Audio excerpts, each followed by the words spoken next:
சென்னை மற்றும் புறநகர் பகுதிகளில் பெய்து வரும் மழை காரணமாக பெரும்பாலான சாலைகள் மிக கடுமையான சேதம் அடைஞ்சிருக்கு. இதனால வாகன ஓட்டிகள் பல்வேறு சிரமங்களை சந்திச்சு வராங்க. மழைக்காலம் என்றாலே போக்குவரத்திற்கு பெரும் சிக்கல் ஏற்படுவது வழக்கமான ஒண்ணு. வடகிழக்கு பருவமழை மிதமான அளவுல இருந்து வரும் போதிலும் பல சாலைகள் சேதம் அடைஞ்சிருக்கு. சாலைகள்ல ஏற்பட்ட பள்ளங்கள்ல மழைநீர் தேங்கி இருப்பது தெரியாமல் வாகன ஓட்டிகள் அதுல சிக்கி தவிக்கும் சம்பவங்கள் அதிகரிச்சிருக்கு.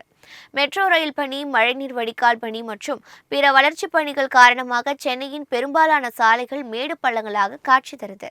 வாகன ஓட்டிகள் மட்டுமின்றி சாலைகள்ல நடந்து செல்லும் போது மக்களும் பாதிக்கப்படுறாங்க. சாலைகள்ல நடந்து செல்லும் பொதுமக்களும் பாதிக்கப்படுறாங்க. சென்னையின் புறநகரான பல்லாவரம், குன்றத்தூர் சாலையும் மிக கடுமையாக பாதிக்கப்பட்டிருக்கு. பம்பல், அனகாபுத்தூர் பகுதிகளில் பாதாள சாக்கடை பணிகள் முடிந்து சாலை சீரமைக்கப்பட்டு மீண்டும் ராட்சச பள்ளங்கள் ஏற்பட்டிருக்கு. இவற்றை சீரமைப்பதில் சம்பந்தப்பட்ட அதிகாரிகள் கவனம் செலுத்த வேண்டும்னு பொதுமக்கள் கோரிக்கை விடுத்திருக்காங்க.